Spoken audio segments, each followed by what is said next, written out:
శ్రీ సత్యసాయి జిల్లా పెనుకొండ పట్టణంలోని అన్ని పాఠశాలల కాలేజీలకు చెందిన విద్యార్థులకు డ్రగ్స్ గంజాయిపై అవగాహన కార్యక్రమం నిర్వహించారు మంత్రి సవితమ్మ. మాదక ద్రవ్యాలు వాడకం వల్ల జీవితాలు పాడవుతాయని, మత్తు పదార్థాలకు దూరంగా ఉండాలని, వాటిని వినియోగించే వారిని గుర్తించి వెంటనే టోల్ ఫ్రీ నెంబర్ ద్వారా ఫిర్యాదు చేయాలన్నారు. అనంతరం మాదక ద్రవ్యాలకు దూరంగా ఉంటామని విద్యార్థులతో ప్రతిజ్ఞ చేయించారు.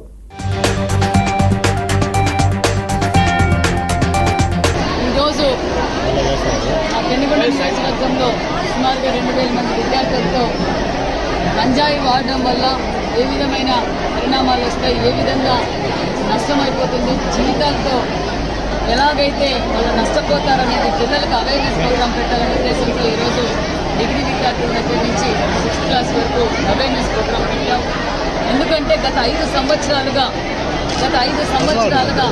భారతదేశంలో ఎక్కడైనా ఈ గంజాయి మన ఆంధ్రప్రదేశ్కి దిగుమతి అవుతుంది. కొన్ని చోట్లయితే గంజాయి కోటలు కూడా పెంచి ఈరోజు భావితరాల భవిష్యత్తు మీద, ఆంధ్రప్రదేశ్ యువత మీద కూడా ఈరోజు దాని ప్రభావం చాలా పడుతుంది. ఎక్కడ చూసినా, ఏ ప్రాంతం చూసినా గంజాయికి అలవాటు పడుతున్నారు మా పిల్లలు అనేది తల్లిదండ్రుల్లో కూడా చాలా భయాందోళనలతో కనిపిస్తున్నారు. కొన్ని చోట్ల వచ్చి అమ్మ తల్లి మీకు మాకు ఏమీ డెవలప్మెంట్ చేయకపోయినా పర్వాలేదు, ఆ గంజాయి నిర్మూలన చేయండి, మా పిల్లలు ఆడపిల్లలు బయటికి పోవాలన్న ఇబ్బంది పడుతున్నారు. యువత ఒక పక్క గంజాయికి అలవాటు పడుతున్నారని తల్లిదండ్రులు బాధపడుతున్నారు. మేము గత ఎన్డీఏ ప్రభుత్వం గత 45 రోజుల నుంచి ఎక్కడ చూసినా గంజాయి అని కనిపించడంతో పార్టీ ఒకే కంచంతో ఒకే నిర్ణయం తీసుకుంది.